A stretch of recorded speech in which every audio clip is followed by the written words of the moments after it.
Puji Tuhan, selamat malam Bapak Saudara semuanya. Selamat berjumpa kembali malam hari ini dalam online discipleship revival total ministry. Puji Tuhan, malam hari ini Bapak Ibu Saudara, setelah 2 sesi kita belajar tentang kebutuhan kita akan Tuhan, bahwa ada target yang Tuhan sudah taruh ya dalam kehidupan kita, yaitu kita harus diubah menjadi serupa dengan Tuhan Yesus. Nah, sampai akhirnya ada satu kondisi dalam kehidupan kita ini, kehausan dan kelaparan akan Tuhan. Karena apa? Kalau enggak Tuhan yang tolong kita enggak bisa sempurna seperti Bapa di surga sempurna. Amin. Nah, oleh sebab itu malam hari ini kita mau lebih lagi mengenal siapa sih Tuhan itu. Nah, biasanya orang Kristen ini kan sering diejek atau diolok-olok. Allahnya orang Kristen itu 3 ya. Nah, ketika ditanya seperti itu, kita kadang-kadang nggak mampu untuk menjelaskan atau menjawabnya. Sehingga kita hanya berkata, oh enggak. Tapi ya enggak, tapi iya. Dan bagaimana ya? Sehingga membuat orang itu kadang-kadang bingung ya. Kamu itu menyembah siapa? Allahmu itu siapa? Kok enggak terlalu mengenal seperti itu? Nah, malam hari ini kita akan membahas tentang satu ya tema atau firman Tuhan yang berjudul atau temanya adalah tentang Tritunggal ya, Tritunggal. Nah, Saudara, sebenarnya istilah Tritunggal itu enggak pernah kita temukan di dalam Alkitab. Coba Anda cari, enggak ada. Istilah Tritunggal itu enggak pernah ada di dalam Alkitab. Ini adalah rumusan dari para teolog. Sehingga karena 3113 untuk menjelaskan dan supaya bisa memperkenalkan Allah, lalu disebut Allah yang kita sembah adalah Allah Tritunggal. Nah, ketika kita mulai memperkenalkan istilah Tritunggal ini, lalu orang mulai bertanya-tanya, apa maksudnya? Tritunggal itu bagaimana? Ya, karena pengertian sekarang namanya Tritunggal itu adalah 3 adalah 1, 1 adalah 3. Tapi saudara, kalau kita melihat faktanya, kalau Anda membaca ayat-ayat di dalam firman Tuhan, kadang-kadang Allah Bapa muncul sendiri, Tuhan Yesus muncul sendiri, Roh Kudus ada sebagai pribadi sendiri. Dan satu ketika Yesus dibaptis, saudara, 3-3-nya muncul bareng. Ada yang dibaptis, ada yang berteriak dari surga, dan ada yang hinggap di bahunya, yaitu seperti burung merpati, adalah Roh Kudus. Nah, bagaimana saudara? 3, 1, 1, 3. Nah, di sini ya. Nah, oleh sebab itu saudara, kenapa ya Tritunggal itu begitu penting kita pahami. Kita untuk menjelaskan tentang istilah Tritunggal ini, kita harus tahu dulu rencana Allah awal ketika menjadikan manusia ya. Ternyata saudara, ketika Allah menjadikan manusia, dia bilang gini, manusia itu adalah gambarku. Ya, manusia itu adalah gambarku.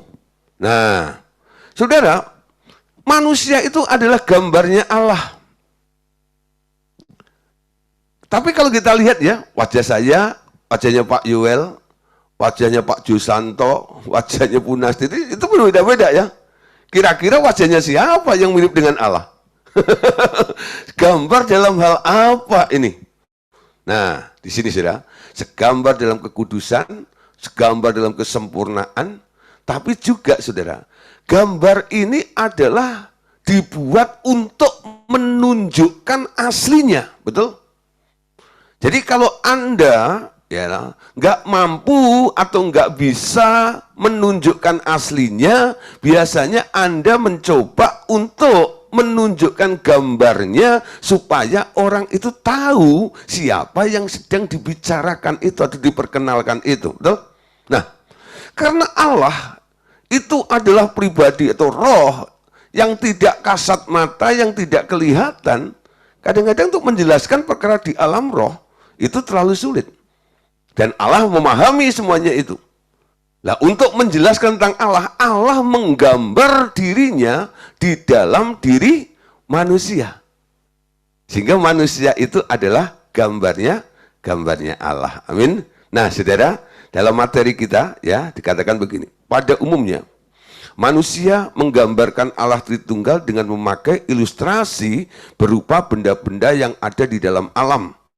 Seperti lilin, ada batang lilin, ada terang dan panas sebagai gambar Allah Bapa, Tuhan Yesus dan Roh Kudus. Atau matahari ya, atau ruangan, atau panjang, lebar dan tinggi dan sebagainya. Nah, saya dulu saudara sebelum memahami kebenaran ini, ketika orang tanya tentang Tritunggal, saya menjelaskan begini saudara. Nah, Tritunggal itu seperti ini loh, ya. Nah, kayak lilin. Lilin itu ada batang lilinnya, ya. Kalau dinyalakan ada terangnya, kalau didekati ada aura panasnya. Jadi di sini satu lilin itu bisa mengeluarkan, ya, terang, bisa panas, dan lilin itu sendiri adalah batangnya. Itulah gambaran daripada Allah, saudara. Tritunggal, ya, 3 unsur ada di dalam satu ini. Nah, kalau tidak pakai lilin, kadang-kadang kita pakai apa yang ada di alam ini ya. Ada matahari contoh. Matahari itu ada terangnya, ada energinya juga ya. Matahari itu sendiri, terangnya ada, nah panasnya itu menimbulkan energi. Nah, ini yang disebut 3 adalah satu. Ada juga yang mencoba menjelaskan tentang Tritunggal. Itu seperti ruang. Ada panjang, ada lebar, ada tinggi. Nah, panjang, lebar, dan tinggi ini adalah sebuah kesatuan dari sebuah benda ini. Ada panjangnya, ada lebarnya, ada tingginya. Nah, saudara, ketika kita mencoba menjelaskan tentang Allah dengan benda-benda seperti itu, sebenarnya usaha manusiawi ini sebenarnya tidak sopan terhadap Allah. Ya, usaha manusiawi ini sebenarnya tidak sopan terhadap Allah. Kenapa? Karena Allah sendiri telah menggambarkan dirinya dengan membuat manusia, Adam, Hawa, dan anak-anak mereka. Ya, dan anak-anak mereka. Coba Anda lihat saudara dalam Kejadian 1 ayat 26 sampai ayat yang ke-28. Yuk kita baca bersama-sama ya. Berfirmanlah Allah, baiklah kita menjadikan manusia menurut apa? Gambar. Di sini ada kata gambar, tuh. Manusia itu adalah gambar. Gambarnya siapa? Gambarnya Allah. Dan rupa kita. Kata kita ini menunjukkan ya bukan tunggal, tapi jamak, lebih dari satu. Supaya mereka berkuasa atas ikan di laut dan burung-burung di udara dan atas ternak dan atas seluruh bumi dan atas segala binatang yang melata, yang merayap di bumi. Maka Allah menciptakan, perhatikan ya, maka Allah menciptakan manusia itu menurut gambarnya. Menurut gambar Allah. Ya, jadi Allah menggambar, lalu menurut gambarnya itu, apa yang dikerjakan oleh Allah?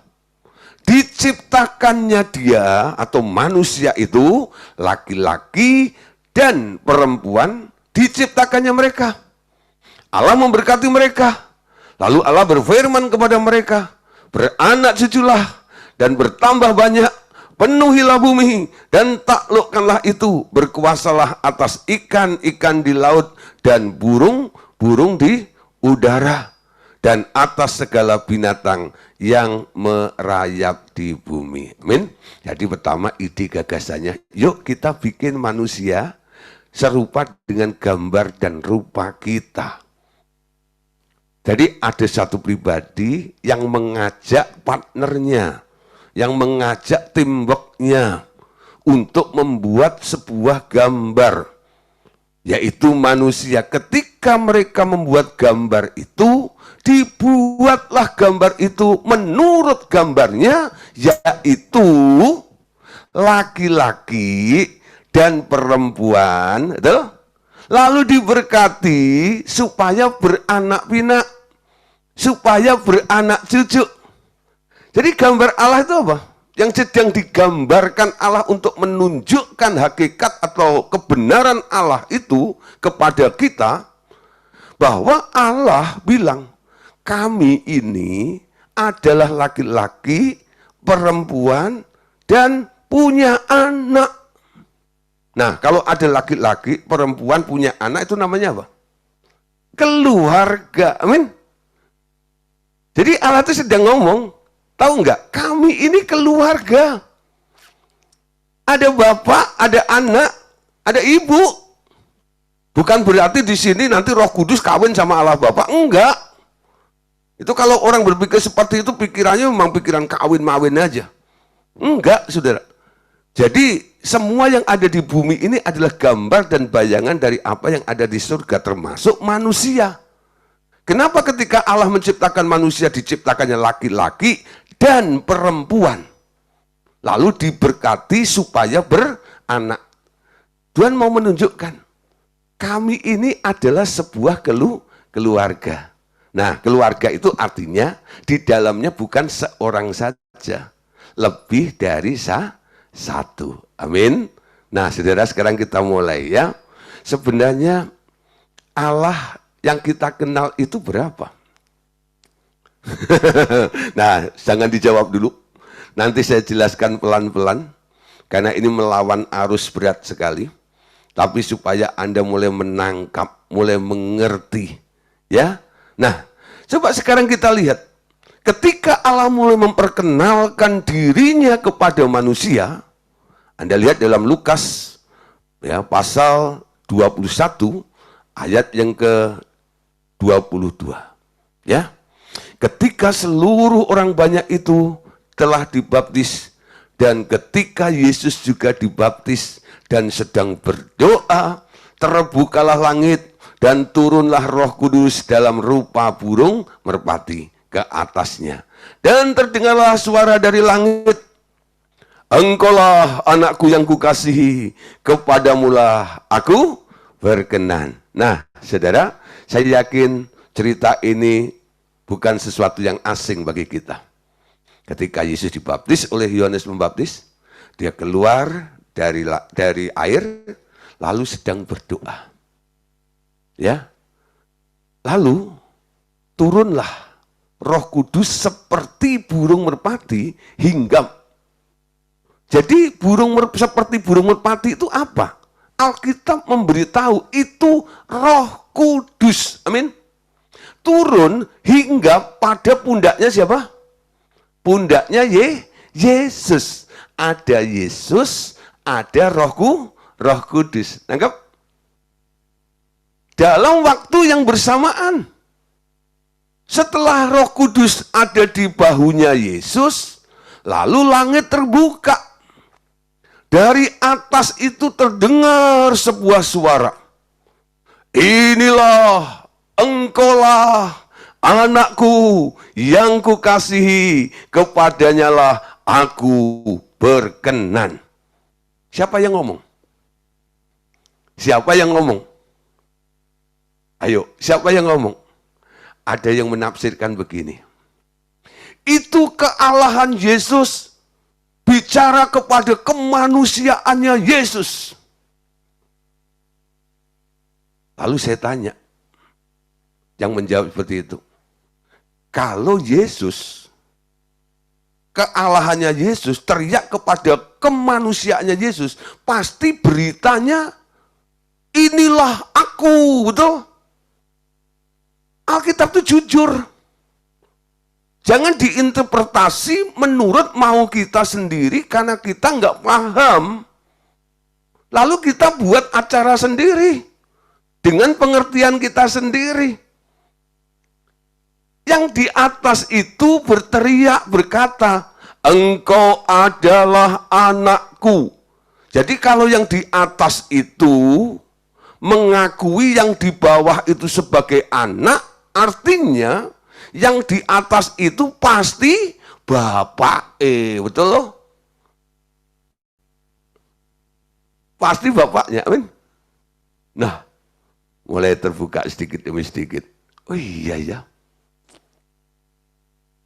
3113. Kalau digambarkan seperti lilin, ya 1 ya 3. Nggak cocok. Kalau digambarkan seperti matahari, ada energinya, ada terangnya, ada fisiknya matahari, ya nggak cocok. Kalau digambarkan seperti sebuah ruang, ada panjang, lebar, dan tinggi, kayaknya juga nggak bisa, betul? Nah, upaya manusia untuk menjelaskan tentang Tritunggal itu, kadang-kadang nggak sesuai dengan apa yang sebenarnya terjadi dengan Allah itu sendiri, betul? Jadi interpretasi manusia itu kadang-kadang hanya, oh kira-kira nih. Saudara, kira-kira itu hampir sama dengan asumsi. Betul? Coba saudara, kalau Anda ketemu dengan orang-orang yang selalu berasumsi. Nah itu tergantung moodnya kan. Kalau mood orang itu lagi baik gitu, kadang-kadang ya sedikit agak bener lah gitu. Tapi kalau moodnya lagi nggak enak, uring-uringan gitu, asumsinya pasti salah kaprah, betul? Nah, keterbatasan, ketidakmampuan manusia mencoba untuk mengenal Allah dengan kekuatan pikirannya sendiri, pasti nggak bisa. Betul? Nggak nangkep. Nah, oleh karena itu Tuhan tolong kita. Dia jelaskan dengan caranya sendiri. Pertama, dia gambar dirinya di dalam manusia. Yang kedua, dia mulai menyatakan kepada kita. Supaya lebih komplit, dia muncul bareng-bareng pada waktu itu. Baik Bapa, baik Tuhan Yesus, maupun Roh Kudus. Jadi ada berapa, saudara? Halo? Ada berapa? Ada 3. Amin. Nah, tadi dari awal saya sudah bilang, istilah Tritunggal itu sebenarnya nggak ada di dalam Alkitab. Dan itu bikin rancu sebenarnya. Saya lebih suka pakai istilah 3 in 1. Saya lebih suka pakai 3 in 1. Ya. Nah, dulu pernah ya Jakarta tuh macet gitu. Lalu untuk mengurai kemacetan itu bikin aturan nih. Ya. Pokoknya jam segini sampai jam segitu yang lewat ya, jalan protokol, Tamrin ya, Sudirman, harus satu mobil itu minimal diisi 3 orang. Kalau enggak ketilang. Ya, istilah 3 in 1. Satu mobil isi 3 orang. Nah, satu mobil isi 3 orang itu harus satu tujuan, betul? Satu tujuan. Kata esa yang dipakai, yang sering dibilang satu hiji, itu hiji apa? Satu apa? Satu tujuan. Baik Bapa, Tuhan Yesus, dan Roh Kudus itu berkolaborasi. Nggak pernah bertentangan satu dengan yang lainnya. Satu sama lain saling melengkapi, saling mendukung, ya. Walaupun kadang-kadang fungsi kerjanya mereka itu terbagi masing-masing kadang-kadang. Ya. Nah, oleh karena itu sekarang kita harus melihat ya. Kita sepakat dulu. Jadi ada 3, amin. Hijinya apa? Satunya apa? Satu kesatuan. Satu keluarga. Namanya keluarga Allah. Oke, walaupun Anda belum mengerti, masih bingung, terus ikut saja ya. Oke, saudara, sekarang kita lihat ya. Kalau mereka itu bukan satu, tapi lebih daripada satu. Kita lihat Tuhan Yesus dan Allah Bapa. Saudara, nama Allah kadang-kadang dipakai sebagai nama pribadi, tapi lebih sering lagi dipakai dalam arti nama keluarga. Keluarga siapa? Keluarga Allah. Amin. Nah, jadi kenapa mereka bisa berkeluarga? Punya keluarga, menjadi satu kesatuan keluarga. Jadi dimulainya Allah Bapa melahirkan Yesus. Sejak dari masa lampau yang kekal sekali dengan cara berfirman. Kenapa Bapak itu bilang itu anakku? Karena Yesus pernah dilahirkan oleh Bapaknya. Jadi Yesus itu lahir berapa kali? Yesus lahir 2 kali loh. Lahir dari Bapak dan lahir dari Maria untuk jadi manusia. Ya. Tapi sebelum dia lahir jadi manusia, Yesus itu sudah ada di dalam kekekalan bersama dengan Bapaknya. Nanti Anda lihat dalam Yohanes pasal 1. Pada mulanya adalah firman. Firman itu bersama dengan Allah dan firman itu adalah Allah tuh. Bersama dengan Allah. Nah, Saudara, tentang anak. Yesus disebut anak dan lahir dari Allah itu bisa kita lihat dalam Ibrani pasal 1 ayat 5 sampai ayat yang ke-6. Yuk kita baca sama-sama. Ibrani pasal 1 ayat 5 sampai 6. Karena kepada siapakah di antara malaikat itu pernah ia katakan, anakku, engkau telah kuperanakkan pada hari ini, dan aku akan menjadi bapaknya dan ia akan menjadi anakku. Dan ketika ia membawa pula anaknya yang sulung ke dunia, ia berkata, semua malaikat Allah harus menyembah dia. Sebenarnya kalimat ini, ayat ini ditujukan kepada siapa? Dan siapa yang ngomong? Kepada siapakah di antara malaikat-malaikat itu ia pernah katakan? Artinya, ini bukan dikatakan di antara para malaikat. Amin. Walaupun kita mengenal bahwa malaikat itu juga disebut anak-anaknya Allah. Tapi tentang ini, ayat Ibrani 1, 5, 6 ini bukan untuk malaikat. Bunyinya apa? Anakku, engkau telah kuperanakkan pada hari ini, dan aku menjadi bapaknya, dan ia menjadi anakku. Jadi Bapak ngomong kepada yang satu itu. Siapa? Yesus. Dia ngomong, hari ini aku memperanakkan engkau. Ya. Nah, jadi Yesus itu tidak muncul sendirinya gitu, enggak. Yesus itu keluar dari Bapa. Ya, dari Bapa. Jadi awal segala sesuatu itu mulainya hanya Bapak seorang diri. Lalu satu saat Bapak itu berfirman, lahirlah anakku.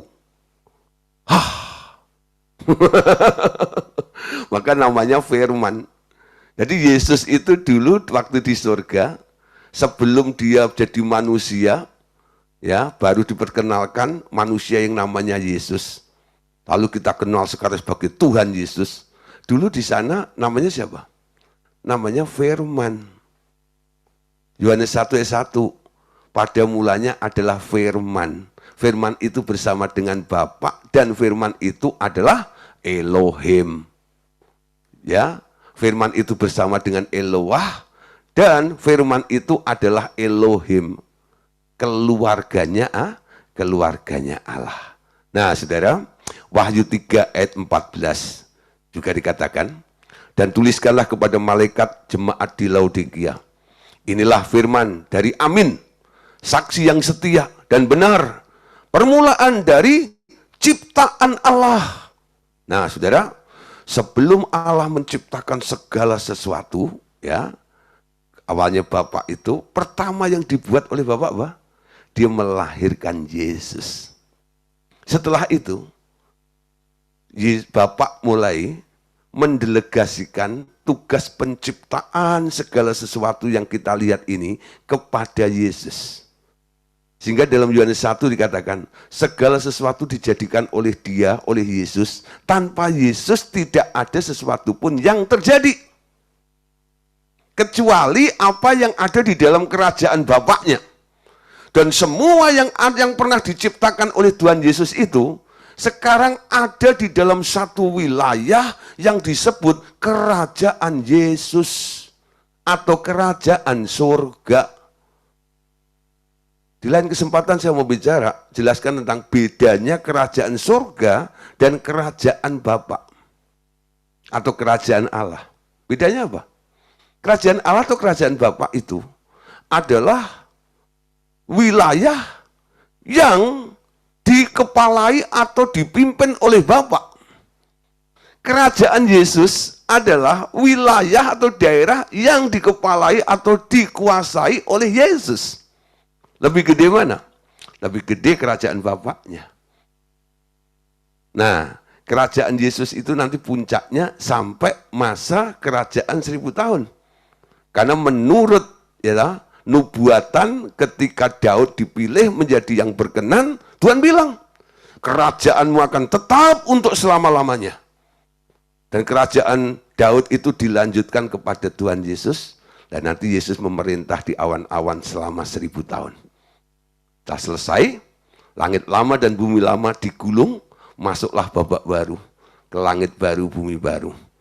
Ya, nah, di situ semua menuju kepada kota Allah yang kudus. Yerusalem baru kota Allah. Yang jadi raja nanti di situ bukan Yesus, tapi Bapa. Yesusnya kemana? Masuk kembali kepada Bapa. Sehingga Bapa menjadi yang utama dari segala yang utama. Ada semua ayatnya di dalam Alkitab. Saya nggak sempat bahas di sini. Nah, saudara, sekarang tentang nama Yesus kadang-kadang itu dipersoalkan juga.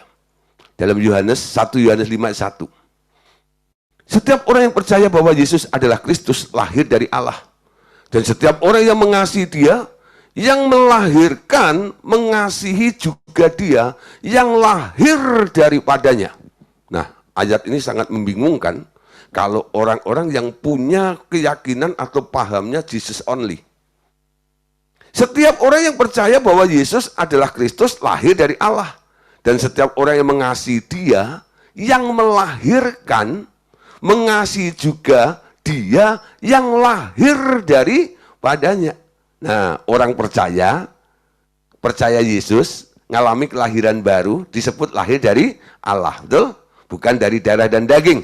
Nah, terus bagian B-nya, setiap orang yang mengasihi Dia siapa? Yang melahirkan. Mengasihi juga Dia yang lahir daripadanya. Yang melahirkan siapa? Melahirkan Yesus. Dia juga mengasihi yang dilahirkan. Yang dilahirkan siapa? Yang dilahirkan adalah Yesus. Amin. Nah, saudara, sampai akhirnya si anak itu diturunkan ke bumi. Istilah saya disekolahkan. Allah Bapak cari sekolah buat anaknya. Dan ini anak tunggal Bapak itu ya, disekolahkan di bumi. Sampai lulus cum laude. Terus dapat gelar. Kalau Anda lihat dalam Wahyu pasal 19, dia naik kuda putih, lalu gelarnya apa? Si setia. Amin. Kenapa dia setia? Karena dia belajar satu hal. Belajar taat. Amin. Sehingga bapaknya puas dengan si anak ini. Nah, karena kamu taat, sekarang aku beri engkau gelar. Aku beri engkau nama di atas segala nama. Setiap lutut bertelut dan setiap lidah mengaku Yesus adalah Tuhan. Sejak kapan Yesus dituhankan? Sejak dia sudah keluar, lulus sekolah, kesetiaan itu. Tuhan bilang setiap lutut akan bertelut, lidah mengaku Yesus adalah Tuhan. Bapa mengangkat anaknya sebagai Lord, sebagai Adonai, sebagai Tuhan atas segala ciptaannya. Amin. Kecuali Bapa. Amin.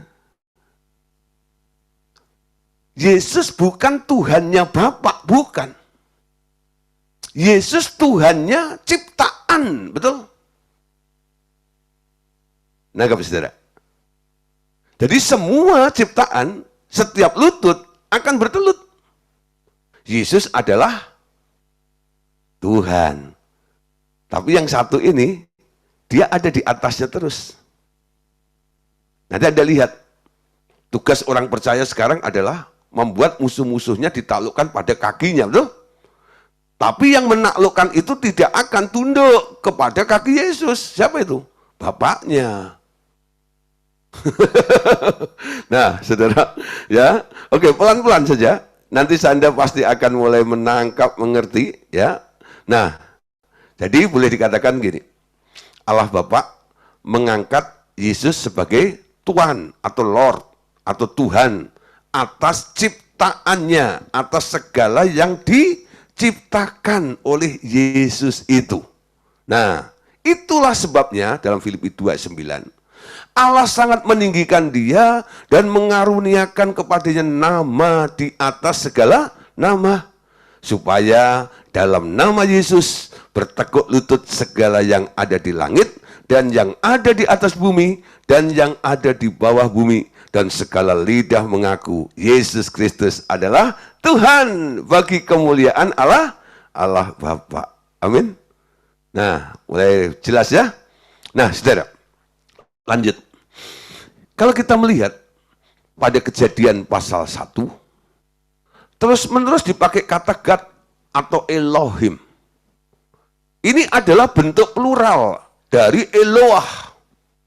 Jadi Elohim itu bentuk plural dari kata Eloah. Mengapa plural? Karena ada 3 pribadi yang bekerja sama, yakni Allah Bapa, Tuhan Yesus, dan Roh Kudus. Yuk kita lihat ayatnya. Kejadian pasal 1 ayat 1. Pada mulanya Allah. Allah di sini kalau Anda melihat bahasa ya aslinya dipakai kata Elohim. Artinya jamak, menciptakan langit dan bumi.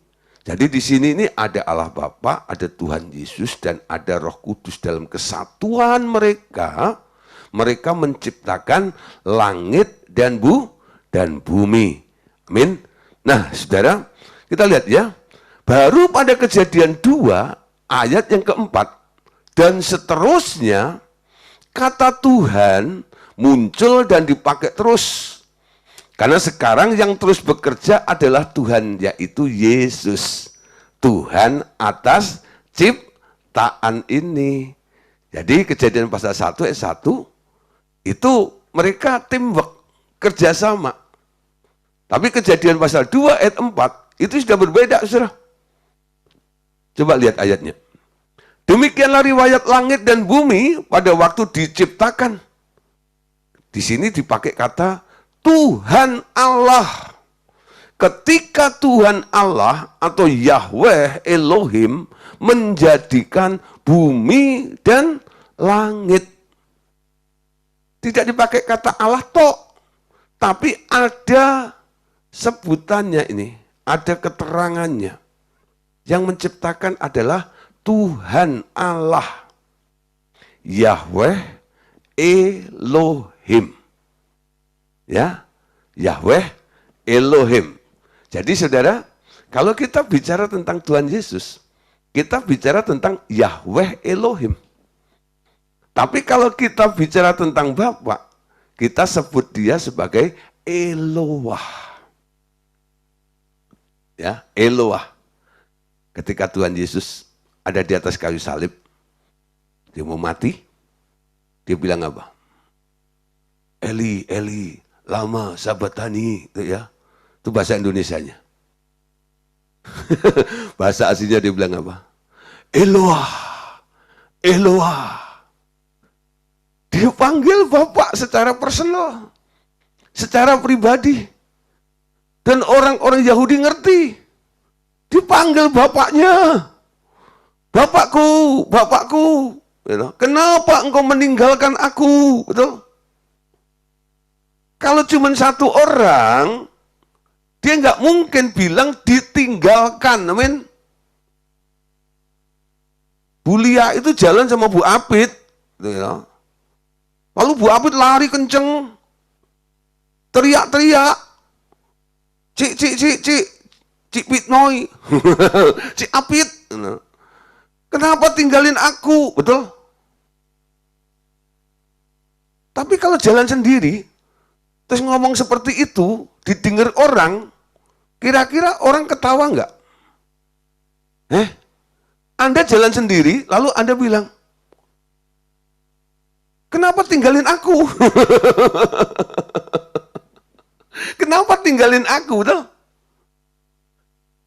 Jadi dari kata, kenapa engkau meninggalkan aku? Artinya pasti pribadi yang berbeda. Yang disapa itu. Yang disapa itu siapa? Bapakku, Bapakku. Eloah, Eloah. Betul? Kenapa engkau meninggalkan aku? Kenapa Bapaknya ninggalin Yesus? Saudara, hakikat Allah yang kudus itu nggak bisa melihat kondisi Yesus pada saat itu. Ketika transaksi dengan iblis harus diterima oleh Yesus. Semua dosa, kesalahan, kejahatan manusia itu ditimpakan di dalam diri Yesus. Sehingga Yesus yang tadinya kudus, suci, bersih, ketika dia harus menghisap semua dosa manusia itu, menanggung semuanya itu, Yesus berubah, bukan? Istilah Bapaknya berpaling. Dia teriak. Ketika dia dicambuk, ketika dia dipukulin, ketika diludahi, kasih mahkota duri, dia nggak ngomel. Dia seperti domba keluh. Tapi ketika ditinggalkan oleh Bapaknya, si anak itu teriak. Ternyata saudara, hubungan antara bapak dengan anaknya ini nggak pernah terpisahkan. Betul? Walaupun jarak Yesusnya harus ada di bumi, dia selalu connected, dia selalu terhubung, dia selalu tersambung. Karena anak bilang, aku nggak bisa mengerjakan sendiri, semua karena Bapakku. Aku harus niru semuanya, aku harus melihat Bapakku, betul ya? Matanya terus melihat Bapaknya, terus melihat Bapaknya. Ketika Bapaknya mulai berpaling, aduh ada sesuatu yang hilang tuh ya. Sampai dia sedih. Bapakku, Bapakku, kenapa engkau meninggalkan aku? Nah, saudara, itu kondisinya ya. Tapi paling enggak kita bisa belajar di sini. Siapa ditinggalkan siapa? Siapa meninggalkan siapa? Amin. Pasti dua pribadi. Nah, saudara, tadi dikatakan bahwa Yesus itu mendapat tugas atau mandat dari Bapaknya untuk menciptakan segala sesuatu. Ya. Nah, jadi kalau kita bicara tentang penciptaan, sebenarnya siapa yang menciptakan langit, bumi, dan segala makhluk-makhluk, binatang, dan sebagainya? Di sini pasti bukan Allah Bapa. Jadi Yesuslah yang telah menciptakan langit, bumi, dan segala makhluk yang lain.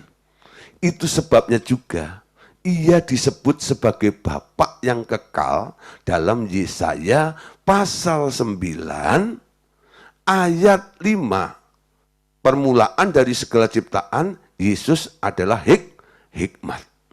Ya. Nah, tapi sebelumnya kita baca dulu dari Yohanes pasal 1 ayat 3 ya nanti ya. Pada mulanya adalah firman. Firman itu bersama-sama dengan Allah dan firman itu adalah Allah. Ia pada mulanya bersama-sama dengan Allah. Segala sesuatu dijadikan oleh Dia.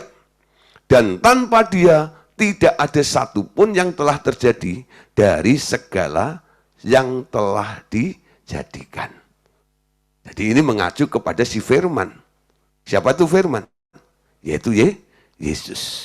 Kolose 1, 16-17.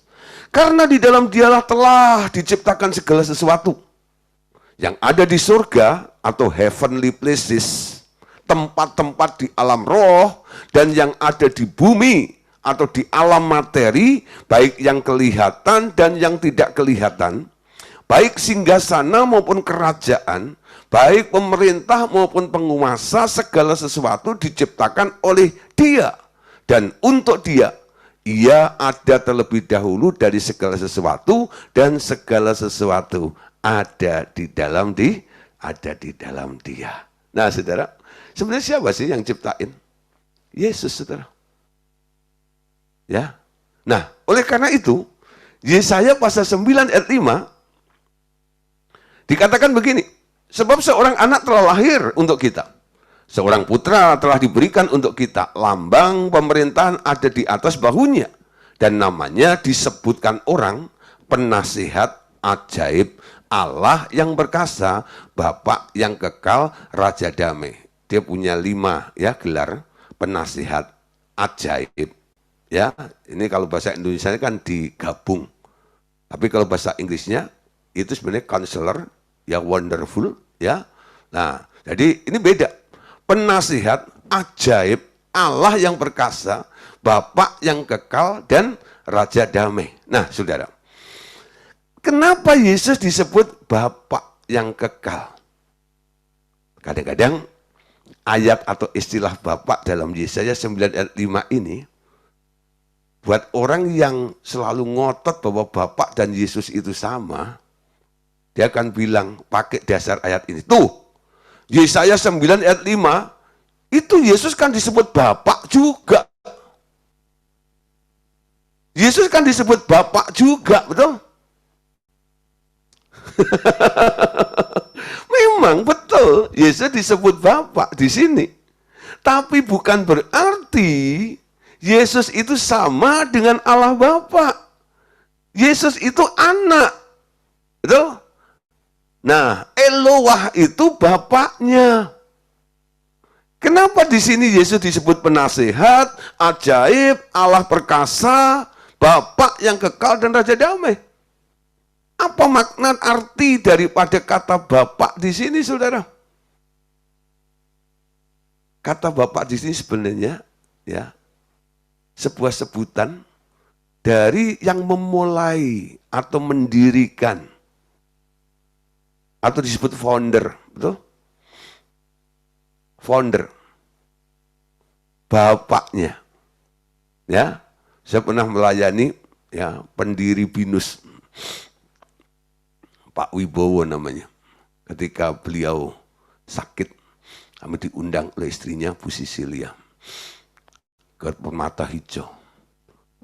Saya sama teman-teman, ya, beliau yang diundang bukan saya, teman saya, lalu saya diajak gitu loh, ya. Lalu baru sampai di situ saya tanya, ini rumah siapa? Oh, ini rumahnya yang mendirikan Universitas BINUS, Pak Wibowo. Wah. Lalu kenapa? Oh, dia lagi sakit, butuh dukungan doa. Lalu kami berdoa di situ, saudara. Ya, pulang teman-teman bilang ini bapaknya BINUS, ini foundernya, ya, BINUSan. Wibowo itu. Tangkap saya, karena dia memulai segala sesuatu, disebut bapaknya. Nah, Yesus yang memulai segala sesuatu, menciptakan segala sesuatu, lalu terjadilah banyak hal di dalam kerajaannya itu. Semua yang diciptakan itu sekarang panggil yang menciptakannya Bapak. Tapi bukan berarti Yesus itu adalah Allah Bapa. Aduh Pak, tambah bingung. Pelan-pelan saja, amin. Nah, ya pelan-pelan saja. Saya sengaja, ya biasanya kalau saya ngajar ini kan ngedrill gitu. Untuk Tritunggal ini saya harus banyak jedahnya. Supaya apa? Ya pertama supaya saya nggak salah ngomong. Yang kedua, para audiens, Bapak Ibu Saudara itu bisa menyimak dengan seksama. Betul? Setiap poin-poinnya. Saya akan tegaskan, jelaskan secara detail supaya apa yang saya sampaikan itu alasannya bisa Anda terima semuanya.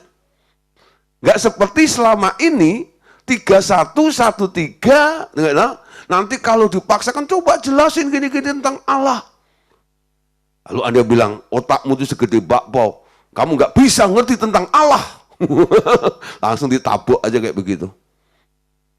Tapi sebenarnya Allah itu bisa dimengerti, bisa dipahami, karena dia pernah menggambar dirinya, memperkenalkan dirinya kepada kita, supaya kita sebagai orang yang percaya kepadanya, kenal betul dengan siapa itu Bapa, dengan siapa itu Tuhan Yesus, dengan siapa itu Roh Kudus. Amin. Nah, ya. Jadi kata Bapa dalam Yesaya 9 ayat 5 itu pendiri, founder. Bukan berarti Allah Bapa. Amin. Ini mengacu kepada Yesus yang pernah menciptakan segala sesuatu. Amin. Amsal pasal 2 ayat yang ke-22. Nah, ini ayat lagi ya. Tuhan atau Yahweh, bukan Eloah ya, telah menciptakan aku hikmat sebagai permulaan pekerjaannya, sebagai perbuatannya yang pertama-tama dahulu kala. Amin. Nah, dia menciptakan.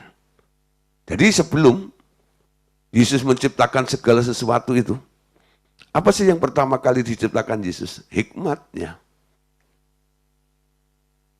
Ya. Sehingga dia bisa plan apa itu. Nah, itu diciptakan lebih dahulu. Baru dia menciptakan langit, bumi, dan segala isinya. Nanti di dalam langit itu ada apa, bisa untuk gantung bintang, untuk bisa gantung bulan. Nah, itu cantolannya segede apa, betul ya? Itu pasti dipikirkan, bukan? Coba saudara, ketika Anda mulai membayangkan apa yang pernah diciptakan oleh Yesus. Ada cakrawala, langit yang membentang dari ujung ke ujung. Lalu di situ banyak lampu-lampunya, betul? Nah, kalau kita punya rumah, saudara, ada lampu-lampu, itu bisa gantung itu pada dipikirin semuanya. Butuh orang yang pinter, yang ngerti, mengatur, orang yang punya hikmat, betul? Makanya dikatakan hikmat itu diciptakan pertama kali oleh Yesus. Supaya dia bisa menata semuanya, sehingga satu sama lain itu tidak tabrakan. Ada beberapa planet sudah yang sama-sama muter, tidak tabrakan satu sama lain. Dibikin rel sama dia. Nah, itu hikmat yang luar biasa. Amin. Jadi, Yesus menciptakan segala sesuatu, itu sangat luar biasa. Ya. Nah, saudara, ada beberapa orang yang mulai melihat Allah. Nah, ini bahasa visionnya ya. Melihat Allah. Allah siapa yang pernah dilihat oleh manusia? Siapa yang pernah menampakkan dirinya kepada Musa? Siapa yang pernah menampakkan dirinya kepada Abraham? Yang dilihat oleh manusia itu. Saya percaya itu bukan Allah Bapa. Karena Allah Bapa itu adalah api yang menghanguskan. Tuh. Terang yang tak terhampiri. Gak satu pun orang yang sanggup untuk memandang wajahnya Bapa. Kalau Musa bilang memandang Tuhan, Tuhan yang mana yang dilihat oleh Musa? Sehingga wajahnya bersinar seperti itu. Ketemu dengan Tuhan. Bukan sehari, 40 hari di atas gunung. Bertemu muka dengan muka sampai kinclong. Betul ya? Ketemu dengan siapa? Bukan Allah Bapa yang turun. Yang turun adalah Tuhan Yesus, saudara. Tapi waktu itu belum jadi manusia. Dia Yahweh. Si Firman itu. Yang sudah lahir Sebelum segala sesuatu ada, Yesus lebih dulu ada. Amin. Baru dia menciptakan segala sesuatu sehingga sesuatu itu ada. Nah, Allah Bapa tak pernah, ya, Allah Bapa tak pernah dapat dilihat siapapun. Sebelum masa perjanjian baru, setelah Roh Kudus mengkuduskan orang percaya, ia membuat mata roh kita mampu memandang kemuliaan Allah. Nah, oleh karena itu, Yesus turun ke dunia. Untuk apa? Untuk memperkenalkan Allah Bapa kepada manusia. Atau memanifestasikan kepribadian Bapa, nama Bapa di depan manusia. Yesus turun ke dunia itu bukan sekedar menebus manusia, tapi ada misi yang lain, memperkenalkan Bapaknya. Kenapa Bapak harus dikenalkan? Karena nggak satu orang pun bisa kenal Bapak kalau nggak lewat Yesus. Betul? Yesus bilang, akulah jalan, kebenaran, dan hidup. Tidak ada seorang pun sampai kepada Bapa kalau tidak melalui aku. Yesus juga berkata, kalau engkau melihat anak, engkau melihat Bapa. Bukan berarti di sini anak itu adalah Bapa. Si anak itu adalah manifestasi dari Bapaknya. Duplikat dari Bapaknya. Amin. Nah, siapa di sini yang punya anak mirip dengan bapaknya gitu? Ya. Ada nggak yang mirip gitu? Persis gitu. Gitu. Coba nanti ya. Ketika si anak itu lewat itu. Tak kira bapaknya tadi. Apalagi kalau sudah sama-sama tumbuh gede, fisiknya udah sama-sama besar gitu ya, sama-sama kumisan dan sebagainya gitu. Antara si bapak dan anak kayak nggak ada bedanya. Betul ya? Nah, Yesus itu serupa dengan bapaknya. Jadi kalau Anda melihat, mengenal Yesus, Anda kenal Bapak dan kenal dari si Yesus itu. Amin. Ya. Nah, Yesus datang ke dunia memperkenalkan Bapaknya kepada manusia atau memanifestasikan kepribadian Bapaknya. Ya. Satu kali Filipus tanya kepada Tuhan Yesus, "Guru, tunjukkanlah Bapak itu kepadaku. Itu sudah cukup bagiku." Wah, pertanyaannya rohani ya. Dia nggak minta, "Guru tunjukkanlah euro, guru tunjukkanlah cek, guru tunjukkanlah sertifikat." Ijazah. Tunjukkanlah. Nah, ini kan lagi rumor, tunjukkanlah. Dia nggak minta ditunjukin yang aneh-aneh. Dia minta tunjukin Bapak loh. Tapi ketika Yesus mendengar pertanyaan dari si muridnya ini, dia nggak langsung bilang, bagus nih pertanyaanmu. Justru Yesus geleng-geleng ya. Pus. Bukan kucing, pus. Pilih, pus. Sudah sekian lama kamu bersama dengan aku. Masa kamu nggak lihat Bapak? Jadi ketika Filipus itu nanya, minta ditunjukkan Bapak kepadanya, Yesus bilang, kamu sudah lama sama aku, masa kamu nggak lihat Bapak? Kalau kamu lihat aku, kamu lihat Bapak. Karena aku di dalam Bapak, Bapak di dalam aku. Jadi Yesus nggak membelah langit, lalu Bapaknya ditongolin gitu, tuh Bapak tuh gitu. Enggak. Yesus bilang, lihat aku, lihat Bapak. Karena Bapak dan aku adalah satu. Tapi bukan berarti Bapak itu adalah Yesus. Yesus adalah manifestasi dari Bapaknya. Amin.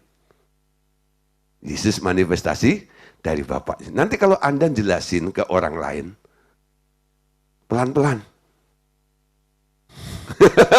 Kayak saya khotbah malam hari ini. Ya, pelan-pelan supaya bisa dicerna. Lalu Anda tunggu reaksinya seperti apa. Kalau berontak, bereaksi, Anda harus punya cadangan ayat-ayatnya. Supaya kita tidak jatuh pada interpretasi manusia. Amin. Nah, Kejadian pasal 33, ayat yang ke-20. Baca ya. Lagi firman-Nya, engkau tidak tahan memandang wajahku, sebab tidak ada orang yang memandang aku dapat hidup. Memandang Bapak nggak bisa. Ya, Yohanes 1:18. Tidak seorang pun yang pernah melihat Allah Bapa, tetapi anak tunggal Allah yang ada di pangkuan Bapa, dialah yang menyatakannya. Nah, ini ayatnya. Nggak seorang pun yang pernah melihat Allah, melihat Eloah, melihat Bapa, tapi anak tunggal Allah yang di pangkuan Bapa, dialah yang menyatakannya, memanifestasikannya. Mau lihat Bapak? Lihat Yesus. Amin. Nah, ini gambaran juga buat kita, bukan? Ketika Anda diangkat oleh Allah menjadi representatif Allah di muka bumi ini, Anda harus cepat berubah, serupa dengan Yesus. Sehingga Yesus yang sudah naik ke surga ini bersama dengan Allah Bapa sekarang di sana. Kalau ada orang mau tanya, Pak Simon, Yesus itu kayak apa? Bentar-bentar ya, tak buka dulu ayat ini, ayat itu, tambah bingung orangnya. Harusnya jawabannya simpel, kayak Yesus. Masa kamu nggak lihat Yesus? Kamu udah sering ketemu dengan gua kan? Masa nggak lihat Yesus? Kalau kamu lihat saya, kamu lihat Yesus. Amin. Nangkap saudara? Kenapa Anda harus diubah jadi kayak Yesus? Supaya kalau orang tanya, Yesus itu seperti apa? Seperti saya. Anda manifestasi daripada Yesus. Seperti Yesus adalah manifestasi dari Bapa itu. Amin. Ayo mulai. Buang semua gambar-gambar iblis di dalam diri Anda. Gambar-gambar kemanusiaan, kelemahan Anda. Sehingga Yesus semakin nyata nampak di dalam hidup Anda. Sehingga Anda bisa bilang, kamu lihat aku, kamu lihat Yesus. Tuh. Ini senyumnya Yesus. Ini pandangannya Yesus. Ini nasihatnya Yesus. Dalam pikiran, perkataan, dan perbuatan. Adalah pikiran dan perbuatannya Yesus. Amin. Yohanes pasal ya ayat 45 dan 46. Ada tertulis dalam kitab nabi-nabi. Dan mereka semua akan diajar oleh Allah. Dan setiap orang yang telah mendengar dan menerima pengajaran dari Bapa yang datang padaku. Hal itu tidak berarti bahwa orang yang telah melihat Bapa, hanya dia yang datang dari Allah, dialah yang telah melihat Bapa. Siapa yang datang dari Allah? Yesus. Yesus datang dari Allah. Amin. 1 Yohanes 4:12. Tidak ada seorang pun yang pernah melihat Allah. Jika kita saling mengasihi, Allah tetap di dalam kita dan kasihnya sempurna di dalam kita. Amin. Nah, sampai manifestasinya terjadi dalam kehidupan kita. 1 Timotius 6:16. Dialah satu-satunya yang tidak takluk kepada maut, bersemayam dalam terang yang tak terhampiri. Seorang pun tak pernah melihat dia, dan memang manusia tidak dapat melihat dia. Baginya lah hormat ya, dan kuasa yang kekal. Amin. Ya, satu-satunya yang tidak takluk kepada maut. Saudara, kan kalau saya tanya, Tuhan Yesus takluk kepada maut enggak?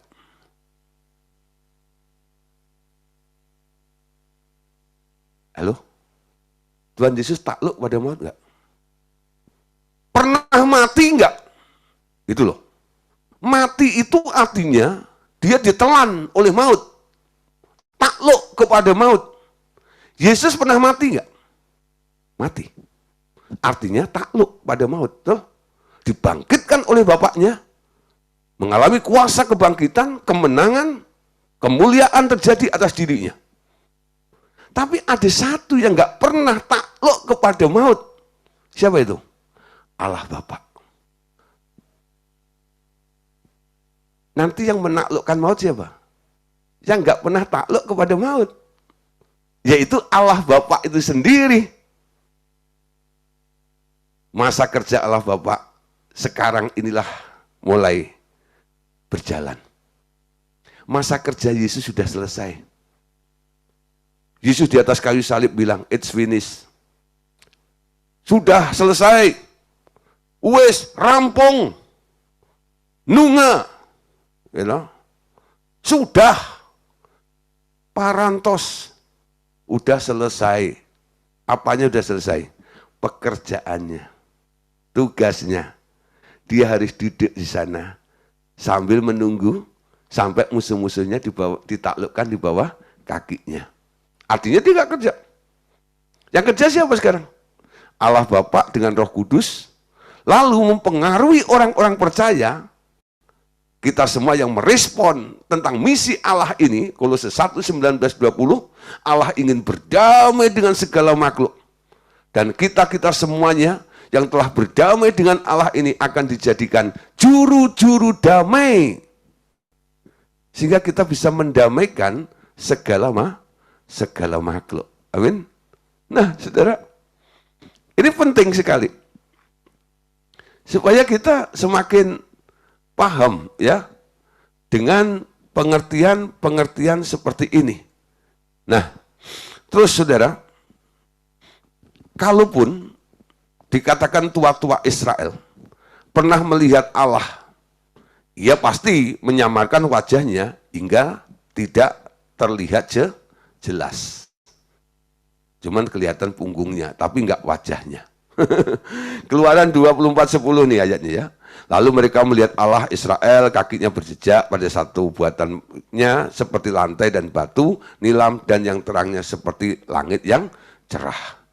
Dia menutupi ya matanya Musa itu, lalu dia berjalan setelah lewat, Musa hanya melihat punggungnya Allah saja. Ulangan 4:15. Hati-hatilah sekali, sebab kamu tidak melihat sesuatu rupa pada hari Tuhan berfirman kepadamu di Horeb dari tengah-tengah api. Tidak melihat sesuatu rupa pada hari Tuhan berfirman. Nah, jadi siapa yang sebenarnya dilihat oleh orang Israel pada waktu itu? Ya Pak, Allah Bapa tidak pernah pergi meninggalkan tahtanya di surga. Ia selalu mengirimkan anaknya untuk melakukan perintahnya. Jadi yang pergi datang di atas muka bumi sebenarnya tak lain dari Tuhan Yesus sendiri. Yesus adalah utusan Allah Bapa itu. Yohanes 6:38. Sebab aku telah turun dari surga bukan untuk melakukan kehendakku, tetapi untuk melakukan kehendak Dia yang telah mengutus aku. Yang telah mengutus aku. Nah, saudara, perhatikan ya, Yesus diutus di sini. Yohanes 14:9. Kata Yesus kepadanya, telah sekian lama aku bersama-sama kamu Filipus, itu ayat tadi ya. Namun engkau tidak mengenal aku. Barang siapa telah melihat aku, ia telah melihat Bapa. Bagaimana engkau berkata, tunjukkanlah Bapa itu kepada kami. Nah, ayat terakhir untuk malam hari ini, besok kita masih lanjutkan ya, tentang Tritunggal. Yohanes 17, ayat yang ke-6. Aku telah menyatakan namamu kepada semua orang yang engkau berikan kepadaku dari dunia. Mereka itu milikmu dan engkau telah memberikan mereka kepadaku dan mereka telah menuruti firman-Mu. Aku telah menyatakan, I have manifest ya, your name to the man ya. Nah, dia memanifestasikan ya, memanifestasikan nama itu. Jadi saudara, nama Yesus itu bukan berarti namanya Bapak, bukan. Ya, bukan ya. Jadi nama yang diberikan oleh Bapak itu namanya Yesus. Jadi Anda nggak pernah berdoa begini kan? Ya Bapak Yesus gitu, nggak ada ya. Anda selalu bilang, ya Tuhan Yesus itu. Istilah itu sangat kaku. Kalau Anda bilang, ya Bapak Yesus itu aneh. Anda selalu bilang Tuhan Yesus. Betul? Nah, Tuhan Yesus. Nah, bukan Bapak Yesus, bukan. Jadi Yesus itu ada nama dari si anak yang diberikan oleh Bapa. Ingat ketika malaikat itu datang menjumpai Maria yang akan melahirkan Yesus. Malaikat itu yang ngomong, kamu akan mengandung dan akan melahirkan seorang anak laki-laki, nanti kasih nama dia Yesus. Amin. Yang ngomong siapa? Malaikat, bukan Yusuf. Yang ngomong malaikat. Malaikat itu sumbernya dari Bapa. Kasih nama si anak itu Yesus. Amin.